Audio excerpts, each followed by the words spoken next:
वो कैसे भाई हैं, कैसे भाई बन के वो हमसे हज़ार गुना आगे हैं, कैसे भाई बन के उनकी करेंसी चेक करें, वो आज़ाद हैं, हम आज़ाद नहीं हैं। पिंजरे में पैदा होने वाले परिंदों को ऐसे लगता है कि उड़ना एक बीमारी है। जो तालाब की मछली होती है ना, तालाब उसको क्या पता समंदर क्या चीज़ है। तालाब में रहने वाली मछली को ये इल्म नहीं होता ये गुलाम कौम है, गुलाम कौम है, गुलाम। कैसे कर रहे हैं अच्छा सलूक, वो कैसे कर रहे हैं आप बता देना। वो अच्छा सलूक कैसे कर रहे हैं, बुरा सलूक भी कर रहे हैं, साथ साथ ये भी कहते हैं हिजाब होना चाहिए, साथ साथ ये भी कह रहे हैं हिजाब नहीं होना चाहिए। वो क्यों नहीं होना चाहिए? मैंने ये कब कहा कि हिजाब होना करेंगे? आप कहने का मकसद है भाई हमारे से सारे नफरत करते हैं तो हम कहाँ चले जाएं? नहीं है किसी चीज की तो हम क्या करें। मेरे ख्याल है कि पाकिस्तान जैसा मुल्क नहीं। भाई देखो यार, मैंने तो कहा कि ये लोग वो जो रियल हकीकत है उस चीज पर बात नहीं करते हैं, जो बेकार की बातें हैं उस टॉपिक्स पर काफी ज्यादा वीडियोस आती है। पाकिस्तानी यूट्यूबर से कोई दिक्कत नहीं है मेरे भाइयों, और न मुझे किसी यूट्यूबर से जलन होती है। अगर मुझे किसी यूट्यूबर से जलन होती या किसी पाकिस्तानी से जलन होती, पाकिस्तानी यूट्यूबर से, तो आपको पता है कि मैं तो किसी की वीडियो पे रिएक्शन ही नहीं करता, मैं तो किसी की वीडियो उठा के रिएक्शन ही नहीं देता। हिंदुस्तान से बड़े अच्छे अच्छे लोग हैं, बड़े बड़े यूट्यूबर्स हैं, अगर मैं उनकी वीडियो पे रिएक्शन भी करूंगा तो वो मुझे कॉपीराइट भी नहीं देंगे, लेकिन मैं नहीं करता हूं। क्योंकि भाई देखे, मैं जब से आया हूं ना, मैं एक चीज पे बात करता हूं जो सच्चाई है। मैं आलोक सर की एक छोटी सी वीडियो दिखाऊंगा आप लोगों को जो बिल्कुल एग्री है मेरी बातों के साथ। पाकिस्तान के बड़े बड़े चैनल्स जिसकी हर वीडियो पे नरेंद्र मोदी जी की तस्वीर है और हिंदुस्तान का टॉपिक है। बहुत बड़े अपने आप को एनालिस्ट कहते हैं डॉक्टर कमर चीमा। आप उनका चैनल जाकर देखिए, हर एक बात में मोदी की फोटो नजर आएगी और भारत की बात होगी। आप पिछले उनके 100 वीडियोस उठा लीजिए और मुझे दिखा दीजिए कि कोई एक वीडियो में उन्होंने बलूचिस्तान की बात की हो। किसी एक वीडियो में दिखा दीजिए जिसमें बलूचिस्तान की उन जो महिलाएं हैं उनकी बात की गई हो। एक वीडियो, सिंगल वीडियो दिखा दो, और इनके सारे वीडियोस भारत के ऊपर है, सारे। इनको पाकिस्तान की इतनी बड़ी प्रॉब्लम दिख ही नहीं रही, लेकिन भारत की हर प्रॉब्लम, हर अचीवमेंट से इनको वीडियो बनाना है। आप ये पूरा मामला समझिए, मोडस ऑपरेंडी समझिए। ठीक है, हिंदुस्तान के टॉपिक पे बात करो, लेकिन जो बड़े बड़े मसले हैं पाकिस्तान के अंदर, आप उस पर क्यों नहीं बात करते हो?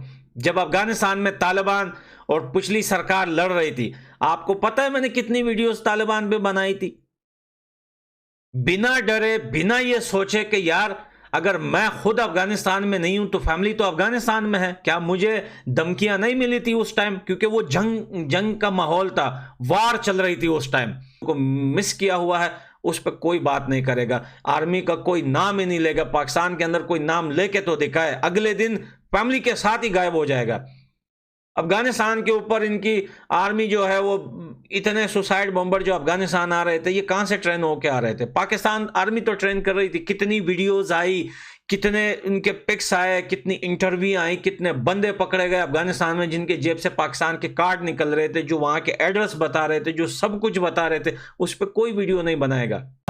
तो हिंदुस्तान की गली में घूमने वाला एक कुत्ता जो होता है ना, वो भी तुम्हारे बड़े बड़े लीडरों से अफजल है। हमें हिंदुस्तान का एक फालतू जानवर होता है ना, हिंदुस्तान हर देश में होते हैं ऐसे जानवर जो काम नहीं आते, ऐसे घूमते रहते हैं। वो जानवर भी हमें ज्यादा अच्छा है, वो अजीज है हमें। वो जानवर तुम्हारे उस कायदे आजम से, तुम्हारे उस अल्लामा इकबाल से, तुम्हारे बहुत सारे लीडर से, ये टट्टू वट्टू इमरान खान, ये टट्टू शरीफ, ये मुनीर, ये तो लपंगे, ये तो आज पैदा हुए। हम कहते हैं कि हिंदुस्तान के पाँव में तुम जैसे पाकिस्तान को, लाखों पाकिस्तान को हम कुर्बान न कर दे भाई। जब भी मैं किसी पाकिस्तानी से अफगानिस्तान के बारे में बात करती हूँ तो हर पाकिस्तानी कहता है अफगान हमारे भाई हैं। बिल्कुल। लेकिन अफगानिस्तान के दिल में जो पाकिस्तान के लिए नफरत है वो आपने देख ली। बिल्कुल। मैं माइक पकड़ूंगी, आप बात करेंगे, ठीक है। आखिर हम कहते हैं ना, आंखें बंद करके क्यों जी रहे हैं? हमें क्यों समझ नहीं आ रही कि अफगान हमारा नहीं हो सकता? देखें, कहते हैं कि एक मछली सारे तालाब को गंदा कर देती है, ठीक है ना। जो हमारे इन पाकिस्तानियों के अमाल है ना, जितनी इनकी दुनिया बेइज्जती करती है ना, इतना तो हक बनता है उनका, ठीक है ना। अब यहाँ बैठ के पाकिस्तान में बैठकर हमारे पाकिस्तानी अमेरिका के नंबर चला रहे हैं, जगह जगह वो कॉल सेंटर बने हुए हैं, पूरी दुनिया में ये फ्रॉड करके आ रहे हैं, ठीक है ना। अब जो यूरोप से लोग पाकिस्तान आते हैं उनके वीज़े पे स्पेशल टैग लगा होता है कि आपने जनूबी पंजाब में नहीं जाना, ठीक है ना।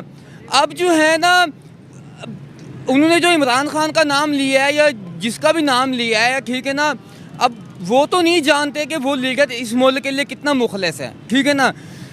उनको तो इतना पता है कि सारे मैंने जब ये वीडियो देखी कि अफगानियों के दिल में पाकिस्तान के लिए इतनी शदीद नफरत, हाँ जी, आपने वीडियो सुनी? जब पाकिस्तान ने रूस के टुकड़े करने थे तब, ठीक है ना, तब पाकिस्तान ने अपनी फौजें घुसा दी थी उसमें अफगानिस्तान में, तब नेटो फौज की सप्लाई दे दी थी, ठीक है ना। जब हम अफगानिस्तान को मदद की ज़रूरत पेश आई तब पाकिस्तानी फ़ौज कहाँ थी? जब फ़लस्तीन को मदद की ज़रूरत पेश आई तब पाकिस्तानी फ़ौज कहाँ थी? ठीक है ना। मैं 5वीं क्लास में पढ़ता था तब से सुनते आ रहा हूँ कि हमने कश्मीर आज़ाद कराना है, कश्मीर आज़ाद कराना है, ठीक है ना। हम कश्मीर कैसे आज़ाद कराएं? हम अपने मुल्क में रहते हुए आज़ाद नहीं हैं। अब आप यहीं पे खड़े होकर 15 पे कॉल कीजिए, 1 घंटे से पहले अगर पुलिस पहुंच जाए तो आप जो मर्जी मेरा नहीं पहुंचेगी, ठीक है ना, 1 घंटे से पहले पुलिस नहीं पहुंचेगी। हालांकि पुलिस स्टेशन का फासला 5 मिनट से ज़्यादा नहीं है। हम अपने मुल्क में रहते हुए आज़ाद नहीं है। हम दूसरों को, हमने कश्मीरियों को कैसे आज़ाद कराना है? हमने उनको उल्टा अजियत में डालना है। जब हम कश्मीरी कहते हैं हमें आटा भी मिल रहा है, बिजली भी मिल रही है, तेल भी सस्ता मिल रहा है, हमें क्या लगे कि पाकिस्तान में वही बात, अफगानियों के दिल में नफरत इसलिए, जब हमने रूस के टुकड़े करने थे तब पाकिस्तानी फौज चल जा सकती थी, नेटो सप्लाई चली गई। जब उनको मदद की ज़रूरत पेश आई तब पाकिस्तानी फौज किधर है? वो वक्त कहाँ गया जब पाकिस्तान सऊदिया के 4 रियाल जो है ना पाकिस्तान के 1 रुपया के बराबर होते थे, ठीक है ना। ये सारे का सारा हमारी अवाम का कसूर है, हमारे हुक्मरानों का कसूर है, अफगानियों का कोई कसूर नहीं है। जितनी पूरी दुनिया में पाकिस्तानियों की इंसल्ट हो रही है इतना उनका हक बनता है। 70 साल में 23 बार IMF के पास पाकिस्तान, यानी कि हर 3 साल IMF के पास पाकिस्तान पक्के से जाता है दोस्तों। ये तो अच्छी बात है कि जैसे बाकी इंसान हैं, पाकिस्तानियों के भी 2 हाथ हैं, तो 2 ही हाथ से भीख मांगते। अगर इनके 4-5 हाथ होते, 5 से भीख मांगते, ठीक है। अब दोस्तों मैं आपको यह बताऊंगा आज कि पाकिस्तानियों ने कब कब कितना कितना, सिर्फ IMF से, इसमें चीन शामिल नहीं है, इसमें अमेरिका शामिल नहीं है, इसमें सऊदी अरब शामिल नहीं है, इसमें UAE शामिल नहीं है, इसमें यूरोपियन यूनियन शामिल नहीं है, और जितने भी देश हैं, आपने कभी नोट करा है जब भी किसी देश का भला होता है या कुछ ऐसा लगता है कि देश में कुछ उस देश को मिल गया है या पैसे, सबसे पहले कांग्रेचुलेशन का मैसेज पाकिस्तान के प्रधानमंत्री का आता है। सब इनको पता नहीं कहां से ये सूंघ लेते हैं पैसा, ये टैलेंट है पाकिस्तान, ये सूंघ लेते हैं पैसा और सबसे पहले मुबारकबाद ये देने पहुंच जाते हैं। जब भी कोई अमीर आदमी मरेगा, कोई शेख मरेगा, सबसे पहले अफसोस दिखाने के लिए ये सबसे पहले पाकिस्तानी पहुंच जाते हैं। दे हैव अ टैलेंट, और ये टैलेंट की हम इज्जत करते हैं क्योंकि ये टैलेंट किसी के पास नहीं है।